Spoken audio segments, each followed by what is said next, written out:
Trans fats and damaged fats. They're just bad building blocks. I think it's great that researchers are finally figuring out that trans fats are bad for you and that this now appears on labels. There is no safe amount of trans fats, and the FDA recommends that you eat as little of them as possible. But here's the trick. Make sure you read the list of ingredients. Processed foods can have up to a half a gram of trans fats and still legally be listed as having none. On this label, vegetable shortening is what you're looking for.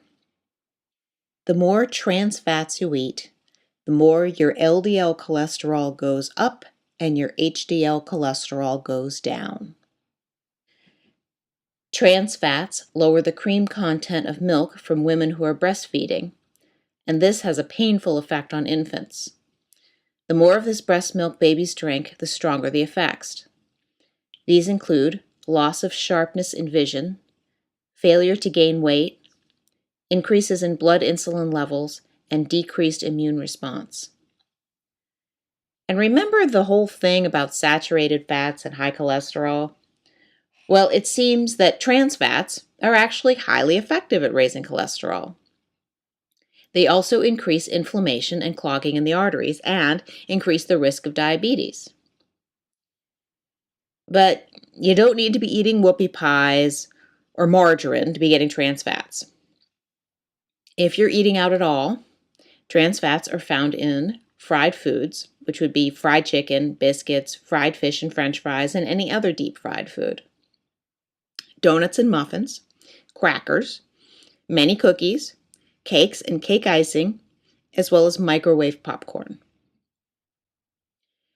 But do you remember why we started using trans fats in the first place? Because the diet police had told us that cooking with saturated fats was bad? So what do you think restaurants will use to replace trans fats for frying? Well, probably some form of liquid vegetable oil is a good bet. If a restaurant or other food producer is trying to look good, then they may tell their customers that they're only frying in extra virgin olive oil. This can be just as problematic. Liquid oils are actually more fragile than solid oils. Solid oils are often called fats and are solid at 70 degrees. Liquid oils go rancid more quickly. If you don't keep them in the refrigerator, they oxidize and start to smell strange. And they also burn at a lower temperature. This is called a smoke point. Rancid or burned oils are no better for you than trans fats, and here's why. In your body, fats are incredibly important. They carry vitamins A, E, D, and K to where they're needed, and they're the building blocks of our cell walls and hormones. If we give our body damaged fats to work with, it's like a contractor saving money by adding sand to the cement. The vitamins don't go where they're needed, and the cell walls and hormones that are made of those are very poor quality. Eventually, the building is going to fall down. So in general, avoid fried foods when you eat out, and when you have to fry at home, use coconut oil. Coconut oil has a very high smoke point and keeps nicely at room temperature for years, so you don't have to worry about rancidity.